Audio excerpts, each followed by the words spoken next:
Hey, Oh, hey, everybody. there we go. Hey, welcome back. Welcome You back got to it. another episode of Sex Nerd Podcast. I'm Victoria Hartman, And I'm Josh Corum, almost Dr. Josh almost Corum. doctor. I'm getting there, There you working go. on it. Good. Yeah.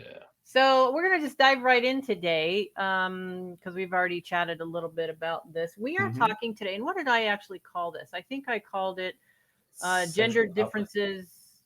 Oh, sexual outlet or search for intimacy, gender differences in hookup culture. Yeah. So we're Um, diving back into hookup culture again.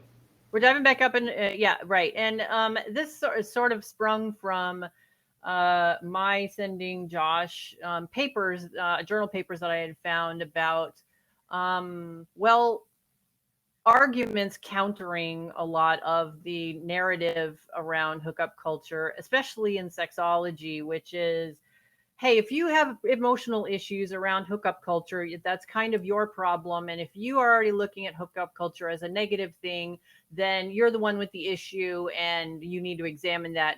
Hookup culture in and of itself doesn't have a problem. You are the problem. And that anytime there is an absolute black and white kind of statement that's made, my contrarianism that keeps growing just goes, on high alert and goes, what counters that?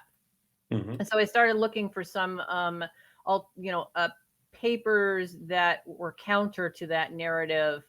And I tried to make sure they weren't ones that were religiously based, because when you have the religion aspect in that, I think that's an influence that colors the research, right? So none of these articles are coming out of BYU. Is that what you're saying? Yeah, exactly.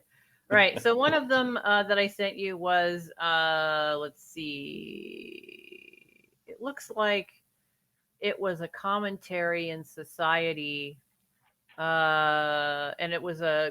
a sort of a look at Mark Reg, I can't pronounce his last name. Regnerus,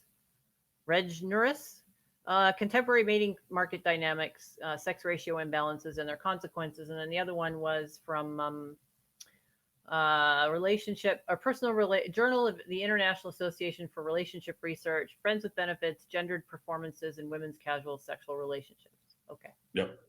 And So and this right. one's by So Stephen Rhodes. The one yeah. you the hookup culture one that's in Society. It's by Yep. Stephen Rhodes. Yeah. And this Oh, other thank you. one, Yeah. Hmm. yeah, this other one is by Brianna Faze and wow, my brain just shut down. Adriel Um, Munger. thank you. Yeah. From Arizona From State. Arizona State University, right? Yeah. And I there was another one that I remember was published not too long ago, where I couldn't find it, but it stood out to me because they had done this graph in the paper where you started to notice how women's experiences with hookups were the graph, and what the hopes were in male and female, that were involved in a hookup or friends with benefits kind of situation, is women started veering off into, I'm really trying to push this into being a relationship, and hmm men were just like, no, I'm cool with the way it is. And that Yeah. really stood out to me. So anyway, so I'm gonna Josh is the hookup culture dude. He's doing this research. So what are your thoughts on this particular counter to the research that you've been doing? Bearing in mind, I'm not going to make any room for you to go, well, if you're the one with the issue, then you are the problem. I'm not going to make room for that. I understand that Well, that is an issue, that is a dynamic, and you and right. I are, I'm going to get into what my perspective is, because I'm not necessarily 100% against either perspective. So go ahead. Okay. I think this dives into my biggest critique or gripe with research on hooking up and hookup culture. It Hmm. is my number one gripe Yeah. is that the majority of this research, and I'm looking at this piece by Stephen Rhodes, Hmm. the majority of this stuff is on college students. Okay. It's on college students, people Okay. in college, because this person just reportedly keeps saying, I talk to my student, I talk to my student. Granted, there can be students in their 30s and Yeah. upwards, but a lot of these students, Yeah. 18 to 24, Yeah. right? So the I always argue that their notion of sexual autonomy is not yet developed. Okay. Their concept of their own sexuality is not yet developed, and they're still acquiescing or adhering to a lot of those conventional ideas of what it means to be in a relationship or what they're supposed to do, right? You're supposed to get married. Like in this piece, it talks about, well, people are still looking for marriage. Why? I'm sorry, I hate to say this, and I hate to be a Debbie Downer. Why in the fuck are you looking for someone to marry while you're in college? Like, Right. what are you doing? Yeah. Get your degree first. Don't get Yeah. your MRS degree, get a real degree, and then get out. And then go get a Okay. Yeah. career, then get married. But Yeah. arguably, the stats are showing that a lot of young people are waiting to get married. I think the average age is now like 28. Yeah. So Yes, and you have a lot of fertility issues happening because now women are prioritizing their they're careers and waiting, they get right? into their 30s and late 30s, and then they're having a hard time finding someone to settle down with. Hmm. Hmm. Yeah. Well, I think that's a big one. Is that this idea of settling down is kind of dying. This article was written in 2012, so it's almost 10 years ago. Mhm. Um, so I think even in the last 10 years, we're seeing a social shift when it comes to hooking up, when it comes to what people want out of life. And I think it's just impacting the way, um, a lot of this is happening. One little piece of information that they did put in here that I think is relative to Mhm. what you're saying, um, or what we were saying earlier before we started recording, is that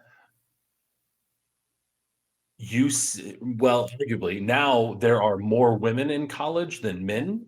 Yeah. So just on sheer numbers, men now are the minority. Yeah. So they're kind of can be a little choosier and not settle down. Men? Yeah, because Oh, they yeah, have yeah. now there's more opportunity now. There's Right, right. more women, so there's more opportunity. So I think that is impacting this notion of relationship where women are still socialized, to that they need to dive into relationships, that even though they're waiting, that's still present. Um, we can also look across the country and say maybe people in more rural areas or smaller towns still have that ideology, whereas people in cities are waiting a little bit longer, or urban areas are waiting a little bit longer, that kind of thing. So I think that those social dynamics play a big role in this differentiation between Oh, who's looking oh, for marriage or who's looking for a relationship and who's looking for hooking up. And right. I would also add that there is now, at least, so I'm on TikTok and I'm kind of embarrassed to say that, but there is a growing trend of among men to not get married, to not get in a relationship, to not seek out relationships. There's a growing trend of men kind of you don't need to get in a relationship, you don't need to get married. It is very red pilly, like, Oh, oh yeah, it's deep rooted in the incel red pill movement oh, of like, oh yeah, of like, they're just going to steal your money. You don't need to get married. If you want to have children, that's fine. Maybe get some sort of arrangement, but don't get married. That kind of thing. Yeah, it's interesting to see this shift. wow. Yeah. Well, this one paper, and I didn't get a chance to skim over it as much as I would have liked to, but they did do, it was a little bit broader in who they interviewed. Like there's a 38-year-old and a 28-year-old and a 26-year-old Hmm. Is that that are the talking. friends with benefits piece? Yeah. Um, and I haven't had the chance to look at who they were sampling from and the demographic that they were, Hmm. getting their participants from. So, but well, it seems like here's even a commentary: 57-year-old white heterosexual woman, and this is a common theme. Well, I felt like I had to express my own needs, feelings, and desire for communication in order to maintain my friends with benefit. Okay, Hmm. so So we're seeing this theme that uh, you know women are reporting that they don't feel as though they can have a fully emotional communicative relationship with their friends with benefits. And I even saw somewhere where there were rules like, okay, you want to Yeah. maintain a friends with benefits thing, don't talk about this, don't express your feelings, don't do that, and I'm just like, well, then I guess I've been pursuing friends with benefits relationships wrong, because there's the friends part. Right. Okay. If you're like, okay. So so I'm going to dive into my perspective on Yeah. this Yeah. a little bit. And I don't know how long this is going to be, just because I think I mean, we know what your perspective is on it, and again, it's that contrarian in me that's just like, okay, I think a, a, any perspective that is too one-sided deserves critiquing. Hmm. So okay, so my question is, why, first of all, why are all these ridiculous rules in place? And second of all, um, why does any relationship have to be one or the other? Oh, it's just a hookup, or it's just a relationship where we get married, have babies, blah, blah, blah, blah, blah. And Hmm. I, I would like to know if there are other women, especially, that have this same perspective, because I haven't heard of any. I always hear, well, I don't want to use a global term.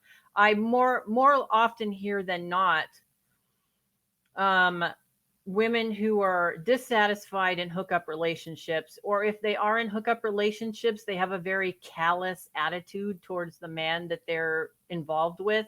It's like, yeah, he comes over and, well, his dick's nice, so I'm going to go ahead and do that, but he'd better never be a pain in my ass, kind of thing. It's very Hmm. harsh, right? Yeah. um or it's, well, I want a relationship. It's okay. So my perspective is, how do you know? How do you know? How do you know if it's supposed to be one way or the other? Why can't it be, um like, just as an example, when I meet people, I sort of kind of have a sense. Oh, okay, so it looks like this person's probably, the way we're meshing is probably going to be a friends with. Now I have a different idea of what a friends with benefits relationship is. I literally can have a friend with benefits, right? Oh yeah, Like we're an gonna go to actual the movies, we're friend. gonna hang out, we're Yeah. gonna do all this other kind of stuff, and we're gonna have a fun sex life and all that other stuff. But then I've got my thing and you've got your thing, and I don't need to check in with you with everything, but we communicate regularly. To me, that's what a friends with benefits relationship is. Hmm. It's not a live-in. It doesn't mean we're gonna get married or anything. It just means we're friends and we get to enjoy sexual pleasure together. Doesn't seem like a big deal to me. There are those who are hookup people. You know what?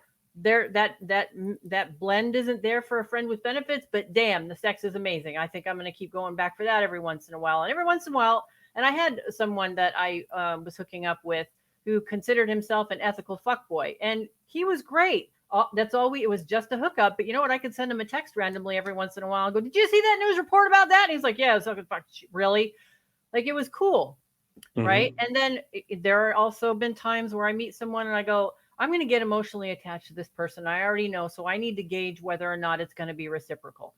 And I'm going to Hmm. take my time going forward and being really mindful of where I'm at. And if we're not blending in that way, or we're not matched in that way, then I'm going to go my separate ways. And that this the other frustration that I have, and I'm probably all over the road with this one, and my thought process, because I get really frustrated by it, is, well, I'm just going to keep her around because, I know the sex is really good and I know she's kind of feeling a certain way, but you know what? So what?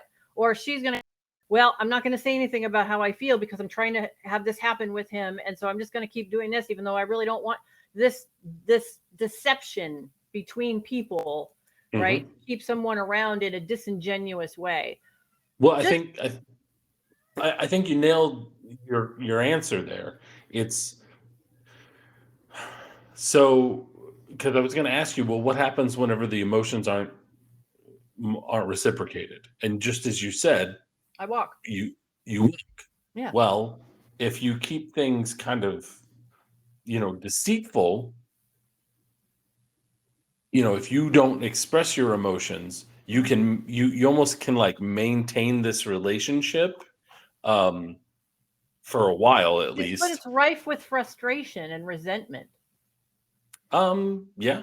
Why But do that? I would argue that even if one person does the whole thing of catching feelings, right? That's essentially what we're talking about. Yeah, that whole terminology is such I bullshit know. to me anyway. It's For just the like, young people, if there's I just actually taught any them, young like, I went people. out to the lake and I threw in a line, and like, I got feelings. Like, Mhm. come on. Yeah. Well, it's for the Like, young that's people, like they're that's how they talk. We Jesus. gotta reach out to the young people. So catching feeling. Okay. Um, and I think my argument is why, just because you catch feelings, one person catches feelings, why can't you continue to be friends with benefits? Because I think there would be an imbalance there. You're that person that has the feelings, even without it intending to be malicious or manipulative, are going to want to be closer and might find alternate routes that even they might not be aware of, and of making that happen. And then you have gatekeeping of the other person going, "Oh, don't get so close. It's great that you feel that way, but yeah, if you eventually the argument or the conversation comes to, hey, look, if you want to maintain this, you gotta suppress it."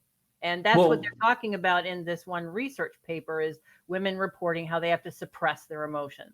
but aren't we just talking about setting boundaries? What's the difference between that and setting boundaries, like healthy boundaries with people? We set boundaries with physical things, Yes. but rarely do we set boundaries for emotional things. We're supposed to just let emotions run wild. Like, I think a or boundary is my well, the way I operate, and I don't want to generalize, but it is Mhm. like, hey, I'm feeling a certain kind of way. Where are you at with this? Yeah, no, I'm not feeling a certain kind of way, and that imbalance that creates, that's my boundary. Is, you know what? I'm not going to impose my feelings on you, and I'm not going to be able to fully express myself the way that I want to. So I'm going to say thank you. It's been great, and I got to check out.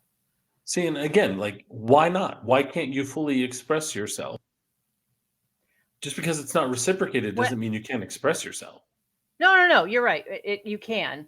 I can't speak for other people, but I know for me, when I start developing feelings for someone, the way I express myself to them changes. Okay. I Mhm. want to spend more time together. I'm way more affectionate. I include them in decision making. So for me, developing feelings changes how I interact with that person. And if that's not reciprocated, there's an imbalance. I don't know Mm. if it kind of alludes to that in that paper. An But that's, imbalance how? well, if that other person's not including me in their decision making, then there's an imbalance. But again, what if that's their boundary? You are are more we're Then just it, using this as yeah, but hypothetical, then right? the relationship is one directional. Maybe. Why, What do why, you mean why one waste your time directional? on that? Why you mean what if it's all right, so you're friends with benefits, that's staying the constant. Yeah, You're getting sex and you're getting the friendship, yeah, because we're talking about there's friendship. yeah. But maybe they're not, you're right, they don't do the things that you do, but Right. they've vocalized that they're not there and they're not wanting to put themselves there. Yeah, you Yes. could walk. Yeah, Absolutely. and that's the thing. And my concern would be, if that were a situation, then that person who's staying in the relationship and not getting their emotional needs met because that other person doesn't reciprocate those emotions, now is the martyr. But I Well, feel I like guess there's I'll an stay in assumption this of power balance there. because there Where you're is. how so? Because one person is not participating in the relationship to the same degree that the other person wants them to, so they are de facto in control of the relationship dynamic and how it goes forward. But that's the boundary. That's the personal boundary. It's Which so creates control. no, Yes. just because but then if I have a sexual boundary, then you're saying that's creating control. Shouldn't I Sometimes. my boundaries be respected though? Well, it depends on what you're talking about in terms of sexual boundaries. If you're saying, "Hey, I don't want to take a giant dildo up my ass," well, that's an okay boundary. Yeah. And if someone says, "Well, I want to put a giant dildo up your ass because it pleases me, and if I can't get that here, I'm going to go somewhere else," they get to leave. Right. But if the person sticks around Yeah. knowing that they can't stick this giant dildo up this person's ass, right? Hmm. But they stick around for other things, there's no power differential. It's just a Yes, there is, boundary. because now it's going to the conservative, just like you've argued. I agree. But And therefore, the true, person who is saying we no, compromise to the conservative, you could sure. But it's a right. compromise, though. But in the end, you've said, even with like negotiations around infidelity, the person who is making the saying the no or defining the relationship now has the power. You've said that. Yeah. In a way, sure.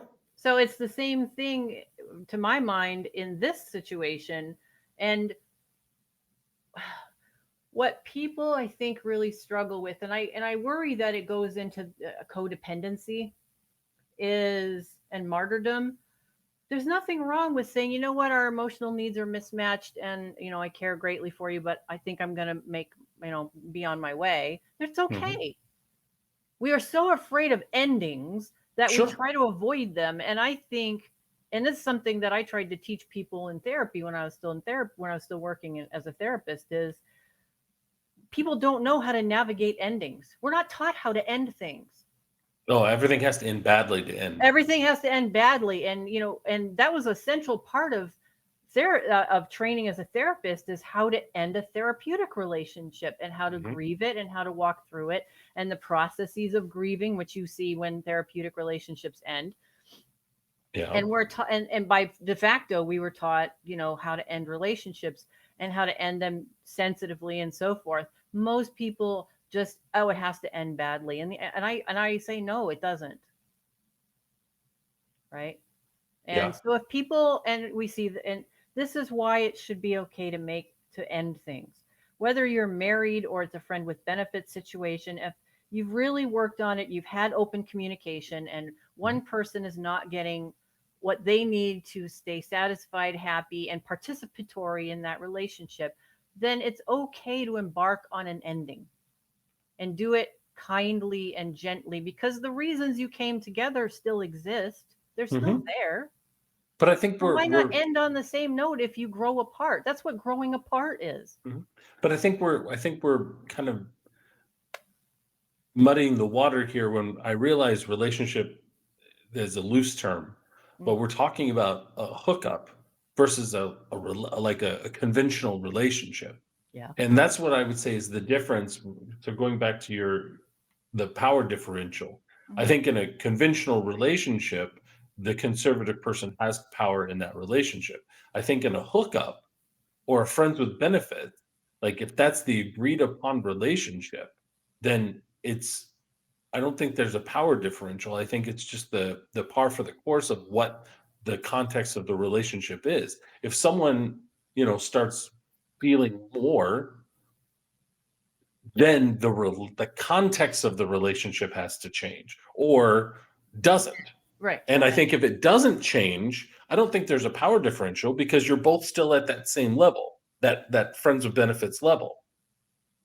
This person just has an emotional boundary that they don't want to cross, which leaves whereas this person does, frustrated and having to suppress their emotions. Maybe, or maybe not.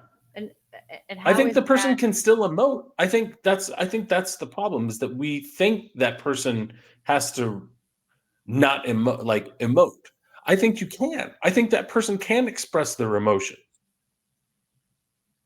because just like attraction, what makes you attracted to someone is not that they're attracted to you. It's that you feel this way towards them. That's fine. You can have those feelings. But just because they're not reciprocated, that's not a power differential. That's just life. That's just what it is. Now, and that friends with benefits, like, they're your friends. This person's emoting more, this person's emoting less. I don't think there's a power difference. Now, whenever it gets into conventional relationship where you're supposed to, have these equal input in the relationship and one person's not, I think, yeah, you get in some power How are they struggles there. different?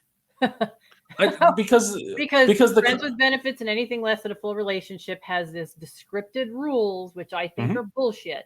I think they're bullshit, and they box right, but people in a way that I think is unfair to who we are as human beings and our emotional capacities. right, I think we're arguing the same point. Like, one of the rules is that you don't catch feelings, right? You catch feelings and you got to bail. But I argue that you don't have to.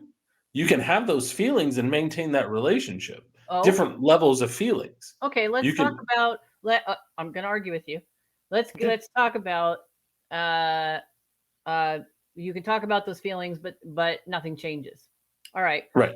Okay. So that's what we call in marriage unresolved issues. You know what happens with unresolved issues? They cause conflict and often divorce.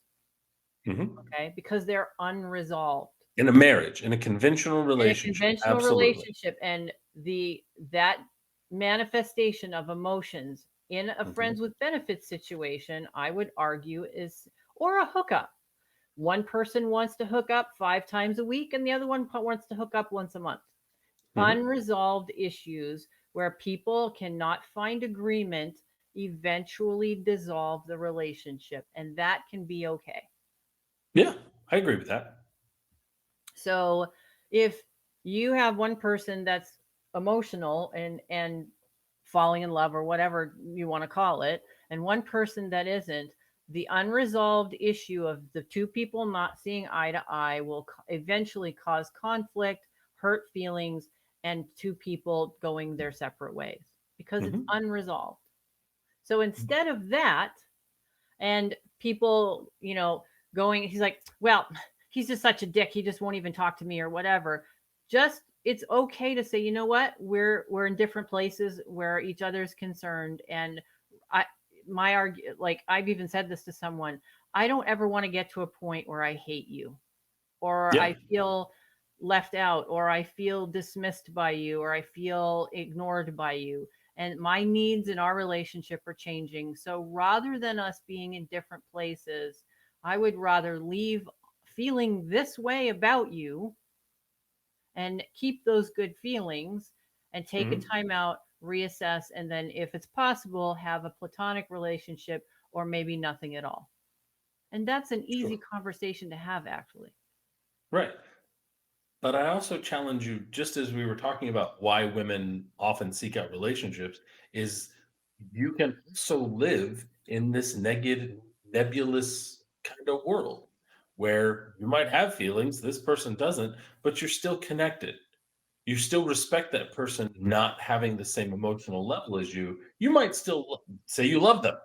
This person doesn't love you back, but you're friends. I think whenever the person who has the emotional boundary uses it as a way to manipulate the That's situation. shitty. That's just Right, that's yeah, shitty, right. yeah, I yeah. think, but if they don't and they respect the person's emotional position, just as the other, there's equal respect of emotional position, you can live in this nebulous world. I think people, just as we're saying, like this idea of trying to get in a relationship after a hookup, it's people that are in a really big damn hurry to get to this magical place that doesn't really exist. Well, and you and I have agreed on that. Yeah, and I think that's really a core of a lot of this too. Just going back to that main point of like, well, where's this going? Well, it doesn't Yeah, yeah, have to go anywhere. yeah, yeah. I think we as some of the messages that we get in society is that it's supposed to go somewhere. It either goes somewhere or it doesn't. And if it doesn't, then it ends.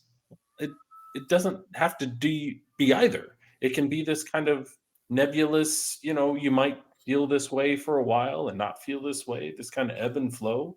Um, but maybe you're still friends and you enjoy each other's company and you get pleasure from each other. You might really like this person more than maybe they like you, but it's okay to like not be on it's okay to be on different levels, to live in that gray area. I think it makes people really uncomfortable because they think it's supposed to go somewhere. But again, as long as it's not used to manipulate Mm. and control, Yeah. the situation, Yeah. I think you can operate in that just fine. I think for me, I would be worried that if you had one person that has the feelings and one person that doesn't, that the person that doesn't might inadvertently not be aware of how much they're negatively impacting that other person. Like, I know there's this idea that, well, your emotions are your emotions and my emotions are my emotions, and we're these separate entities. Mm-hmm.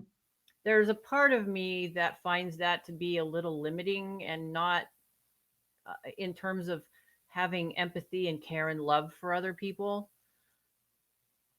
If if that if that were a situation that I was in, I would be worried about my continued presence in their life hurting them because I'm not giving them what they really want. But Because I that's not your can't. responsibility. I understand that, but that doesn't mean I can't be concerned for them. I mean, that's part of Yeah, sure, loving people, even if it's just platonic, is considering them. sure. You Yeah. know, we get into and that's, my personal journey since my divorce is to soften again because I didn't even realize how hard of a shell I had around me, and Mhm. I've been actively working towards softening again, and part of that is how do I impact you positively or negatively, because whether or not it's a romantic relationship that's going somewhere, I love the people that are in my life, and I want to be a positive influence in their life and have a positive impact, not detract from their life because they're frustrated by their interactions. And I think it's okay to have that. It's a human thing. Don't you Sure. think? Yeah, but you're not responsible for the emotions of other people. But it's Right. okay to But consider them. I think that's the line, is that yeah, you can consider them and you can maybe even have that conversation to be like, look, I just want to make sure you're okay with, this difference of emotional connection. Because Right. I've actually had that. I've had a hookup where this person told me they were in love with me and they were okay that I wasn't in love with them. Wow. Like they understood it. And it wasn't and we continued to hook up and it wasn't an issue. Um, I didn't use it as a way to manipulate. I was conscientious about that person, but I think what it sounds like, Mm. it's almost like the person with more, and I think this is my thought. Okay.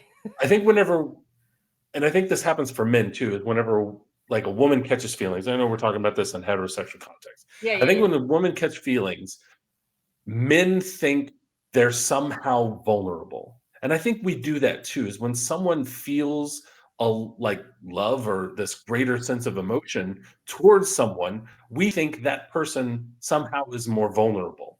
And in some ways it could be. But Right. if they're mature and they understand that, they also understand the risks. And so they're allowing themselves, they're the adult side of it, or they're the, seeing this from their perspective, and they're allowing themselves to emote that, and they understand the risks that are involved.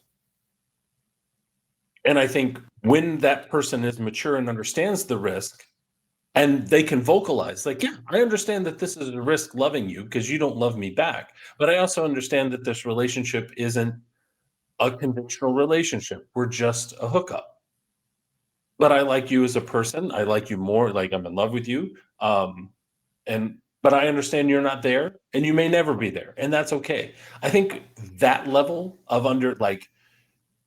That's we, pretty like high level emotional intelligence. but why not? Yeah, No, but I I can't think argue. I can't argue with you on that. yeah, but You I made a think valid point. yeah, I think we can maybe teach that. I don't know. Well, can you teach that? I And I don't think that's know. that gray area. That's a That's good that question. gray area that I That's was that talking gray about. It's like, area. Yeah. How do you navigate a relationship where one person's in love with one person, but it's not reciprocated, and they willfully stay in and they this stay in more nebulous that relationship. yeah. I don't have an answer. Yeah, it's tricky. I Yeah, don't I mean know. that's a really high level of emotional intelligence. Mhm. And that would, it almost seems to me like that would open door, especially if there are two people that are that able to communicate. Mhm. That would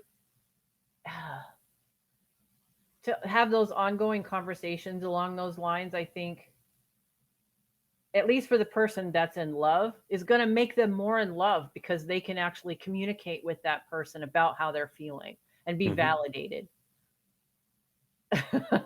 Yeah, but that person, I think as a society, and I think that from a male perspective, when women do that, we often think of that woman is somehow delicate or, like I said, vulnerable in some ways Well, that's that true needs to be though. protected. Oh, that needs to be But protected. Yeah. yeah, like they don't know what they're doing. I think that's the assumption is that, oh my God, it just, well, you've mentioned that they could get hurt. Yeah, they could get hurt, but they may know that. True. And is it our job to protect them from getting hurt? Like, it's our job not to hurt them. Right. Like, you don't want to hurt somebody, Yeah. of Yeah. course. But sometimes, people get hurt involuntarily. And I Yes. think that's the rub there is like, do we protect them from that involuntary hurt? Do we have a responsibility? Ooh, Well, I think that's then a it tough boils one. all down to intention, right? And how do we know Yeah. what people's real intentions are? And I think that's probably the harder part is, Do we have a responsibility in a hookup when someone catches feelings to prevent their hurt? no. You don't think so? No, I think we have a responsibility to be mindful that they could be, and to have Okay, I like empathy that. around that. To have I like empathy that. around that, right? Okay. Um, and not dismiss it as, well, you're the one with the feelings, so you're the one with the problem, but actually say, you know, is this going to be okay? And they might not be straightforward to begin with, and to consider that, right? Mhm. And I think that if we're going to pursue intimate relationships in any form, I would like to think that people do that mindfully and with intention, whether it's a hookup or whether it's a friend with benefits, or whether the problem is they don't. Yeah, That's the I agree with that. problem. And Yeah. that's what I wanted to come to with this other paper, the friends with benefits thing, and why women, I think, are reporting the kind of problems that they are having. And I can dive into my own experiences, and I can also, mostly from research, is people aren't that skilled. Mm. And so And that's why I think a lot of women, as they're saying they hang up their sweatpants, is because they want to be able to be more multidimensional in how they pursue relationships, and can't. A, because they don't know how to navigate them with skill because they haven't been taught it, and because neither have men. If we're talking about heterosexual relationships, I don't know how these things go in gay and lesbian relationships. I don't know. Mhm. Um, I think what's missing is, uh, you know, uh, the emotional skill level to navigate those, and to take ownership of one's own, to not only take ownership of one's own emotions, but also to be considerate of the emotions of others. It's that fine balance between responsibility and empowerment. Sure. I understand that. Yeah. Yeah. So And not, yeah, because in a lot of cases, if the person who becomes emotionally attached, if it's not reciprocated, you're right. You mentioned this a minute ago, and I didn't touch on it because it was actually a really good point. The martyrdom. yeah. Because you're right. Like, if you catch the feelings, I don't know, I keep using this term, but if you catch the Yeah. feelings and the Yeah. other person doesn't, and the relationship continues, and you're trying to get this more emotional connection, like, you get to play the martyr when it doesn't Hmm. pan out. Hmm. Which I think is a Or you form of might just feel manipulation. like that. Yeah. I don't Which I think, necessarily want to always attach nefarious intentions. I'm not going to sit. I'm the first person to say that people that navigate non-monogamous communities, there's probably a lot of predatory people in there. Holy fuck! But I don't want to necessarily assign that assumption to everyone. Sure. I think the majority, well, I would like to think that the majority of people navigating non-conventional relationships Yeah. are have not been able to be fully schooled on the high level of emotional skill it takes to navigate those things Right. rather than they're just out to manipulate, right? Right. I really want to believe that. So, I think you're right. And going back to again my initial gripe, a mm, lot of this is on college students mm, who, you know, when you're 19 years old, you mm. just stopped asking to go to the bathroom. So your whole body autonomy, Yeah, sense of like right. freedom is Yeah, new. So yeah, and I agree. I think the emotional development for a lot of them is not there. They but I think it's where you learn. yeah. So if you can go into a hookup, with some empathy, just as you were saying, Hmm. with just a little dose of empathy, I Yeah. think it would go a long way of like making hookups better. Yes. Yes. you know Yep. but I think for a lot of dudes, especially in college, there's still that like conquest bullshit, and I think a lot of women do it because they feel pressure to do it. Right. Now there's this whole like hot girl summer going on, like this idea that I'm going to be hooking up and all this stuff. It's like, it's fine, you can do that, Mhm. but it's okay to have a conversation. It's okay to you know just as you said, like, go your separate ways when it doesn't pan out. Yeah. Yeah. Yeah. Yeah. And it doesn't have to blow up in your face. No, It's like, I guess it seems like you want more and I can't give you that. So, you mhm. know, you could bow out, Yep. or you'd be like, if this continues, just understand that I'm not going to meet you that, Right. at that level. Right. Yeah. Yeah. But you're I right. I think don't think no, and people that's have the that thing. No, wherewithal. college students haven't had that experience, and I don't even think they're taught to go into those experiences as sort of an observer. Hmm. How do I feel about this, and why do I feel about this, and how did it, to take the time to think about it or to feel it, to sit with the Yeah. feelings and and validate their own experiences. I don't college students and a lot of adults have that issue. I remember I had the first time I remember having an experience like that was I was in my late 30s and I was hooking up with someone and I, started having feelings and took him to lunch and I said I want to try to have a conversation with you about where I'm at. And he was really straightforward and he goes, "You know what? I not only can't give you that, but I'm not in a place where you would want something like that for me because I still have way too much personal growth that I have to do to be able to be that emotionally available. I Hmm. can what I'm offering is what we have, Yeah. and if that's not going to work for you, I'd be disappointed, but I'd understand if that's not something that's going to work for you going forward." And I remember sitting there at lunch with him and him just saying that and me going, "Holy shit, dude. That was fucking awesome." Hmm. Because my experience before that had been to be coddled along with some nebulous future promises of a relationship that never happened, Yeah. right? And this dude was like, "Here's the deal, I give you a choice." Hmm. And I chose to walk away, but we did stay friends and for like years after that. And um I had he helped me just doing that, he helped me realize how I deserved to be treated and raise the bar by like 100-fold Yeah. of what I expected from people. And the honesty that I expected from, I mean, I will always be grateful to him for being that. He taught me how to relate better and more maturely just in that Hmm. one conversation. So Yeah. yeah, I would agree with you. Yeah. Yep. So if we can offer any advice to young people if they happen to see this, is that, you know, have your boundaries, express your boundaries, have that little bit of empathy, Mhm. and like understand where you're at. Yeah. Like, you don't want a relationship, it's okay, but be Mhm. mindful of the person who might. Yeah. And just be like, hey, I can't offer this to you. I can offer what I have. I think what that guy said is great. I can offer what you have, or what we have right now, Mhm. but anything more than that, I'm not in a place to do that. Right. And if they go, well, I want more than that. All right, well, you're gonna have to seek. Then I'm sorry, I can't provide that for you. Right.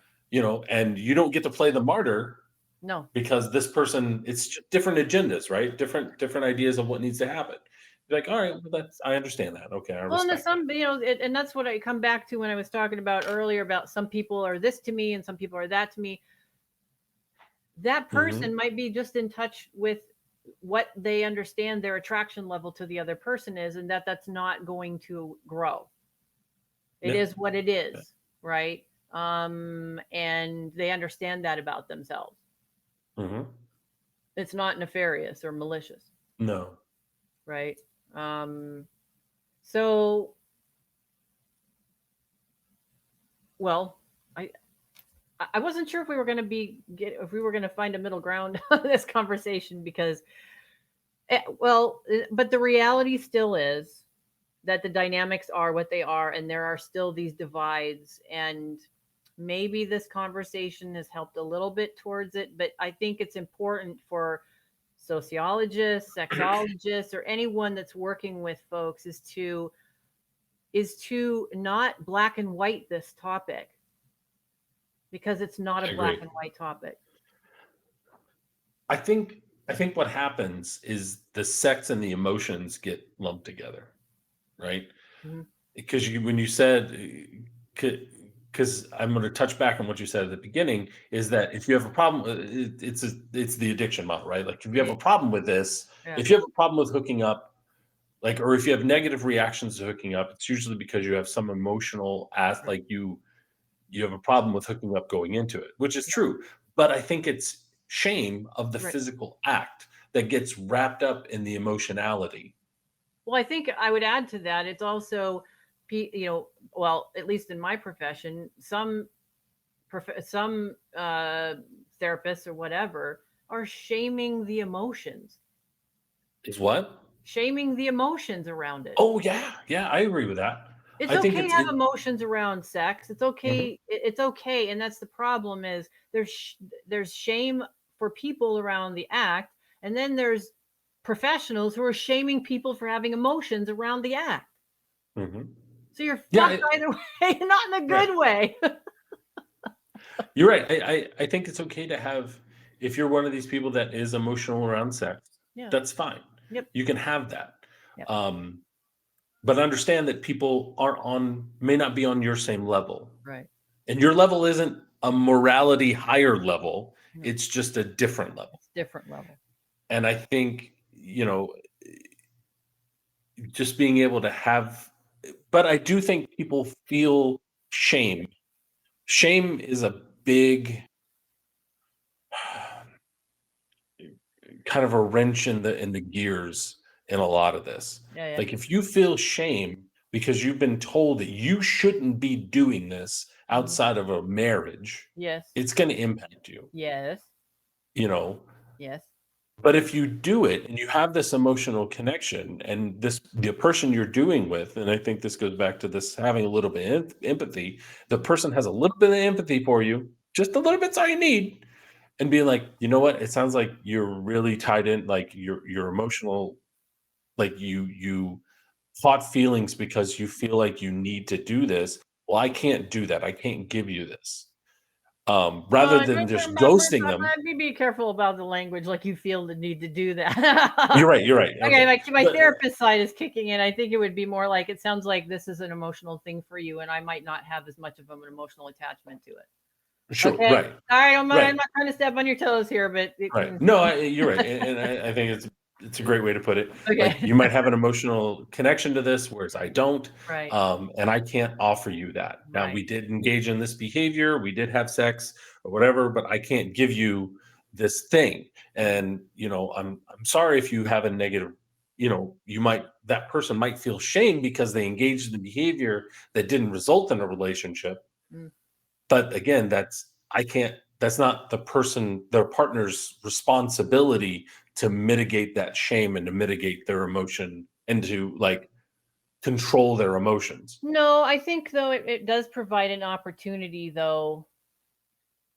Even if the two people aren't on the same page, to find a way to validate each other's perspectives. And I think that would help towards mitigating shame. Like, you know what? I would agree with that. You feel really emotional about sex and that's pretty cool. I don't have that same attachment to it. But that you do is really wonderful. And Yeah. I would hope that it would, because it works for you. It makes you who you are. And I would hope that that other person could say, you know what? I don't think I can have unemotional sex, but the fact that you can seems like it could be really freeing sometimes. Right. I And agree. I think that's that's great what's language. missing in hookup culture, friends with benefits culture, is this mutuality of respect and honoring each other where you're at, validating one another and having empathy. And I that's why agree people 100%. fucking think friends with benefits and hookup culture sucks a lot of the time, or non-monogamous communities or poly communities or whatever. There's too much emphasis on the extremes and not on the gentleness that can exist. Yeah. And I think you can. I think you can be gentle, you can be empathetic and caring in these situations. Um, you know, again, we still have a lot of slut shaming, we still have a Yeah. lot of, you know, conquering mentality. Yep. There's a lot of what I call exchange theory that gets played out in these things like, well, I took you to dinner and Oh, I I did all know. these things. Yeah. You should be putting out. Yeah. That's Yeah. exchange theory. Yeah. And if I could challenge, we're going to do an episode on exchange theory in Okay. Yeah. relationships That because sounds good because because I see I'm this not on actually TikTok. familiar with that.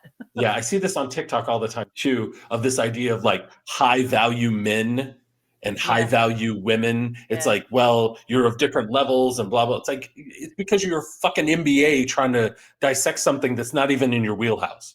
You Well, can't go with MBA thinking when it comes to sex. right. And the other thing is that, and I see that in particular in American culture. I Oh didn't yeah. grow up with that. I don't know how German culture is now.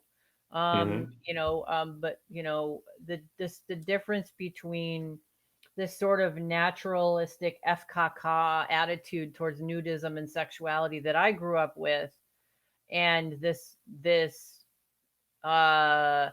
well, I have the vagina, so it's worth more than a dick, so it needs to be paid for, is so pleasure negative.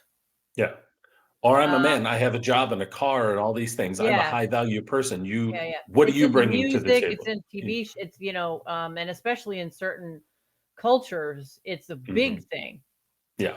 I And I, think yeah, it's this monetization of intimacy, absolutely. and Yeah. it's really, really unattractive. Right. And I think it's impacting a lot of relationships. And I think even hooking up, you see that as well. It's like everything becomes this exchange value. Mhm. It's like just Yeah, it's if a you want quid to pro fuck, quo. It's a right. business deal. It's a business deal. It's Yeah, this MBA style fuck that thinking. shit. Yeah. Fuck Fuck that. that shit. Yeah. Fuck that. It No. drives me crazy. And I'm like, if you want to fuck, fuck. right. It's fine. You have Yep. emotions, fine. Yep. Deal with them. Yep. Like, just it's not a fucking exchange Yeah. value. It's like you're not exchanging commodities here. Right. You know, this Yep. isn't the New York fuck exchange. Yeah.